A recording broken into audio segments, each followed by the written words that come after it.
লাগাতার লোডশেডিংয়ের জেরবার পরিস্থিতি তৈরি হয়েছে Kalyani college of medicine and GNM হাসপাতালে। লোডশেডিংয়ের জেরে এই গরমে নাজেহাল অবস্থা হয়েছে রুগীর পরিবার থেকে চিকিৎসক, নার্স এবং স্বাস্থ্যকর্মীদের মধ্যে।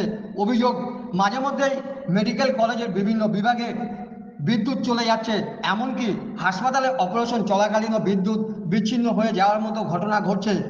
বিগত বেশ কয়েকদিন ধরে চলছে এই সমস্যা।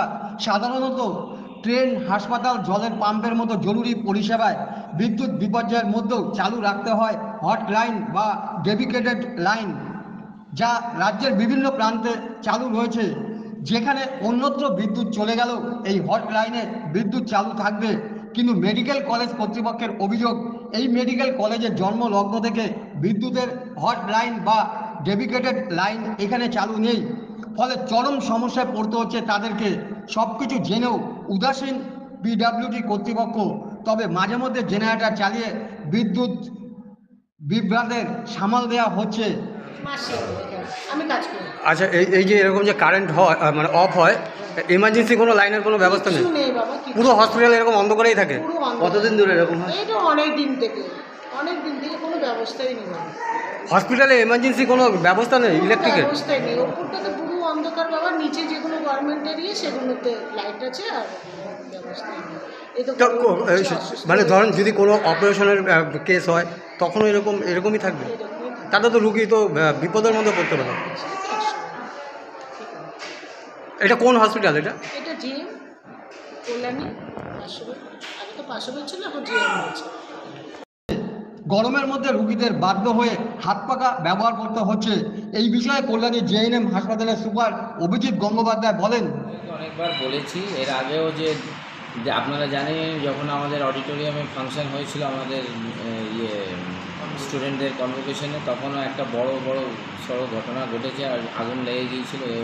আমি বারংবার পিডব্লিউডি ইলেকট্রিক্যালকে বলছি কি এইগুলোকে যে ট্রান্সফরমার লোড তো এখন জেএনএমের সেই 2010 সালের লোড নেই, এখন অনেক বেড়ে গেছে সব দিক থেকে। ওগুলোকে ঠিক করুন, ওই ট্রান্সফরমারের লোড ক্যাপাসিটি বাড়াক, লাইনের কী প্রবলেম আছে এগুলোকে করুন।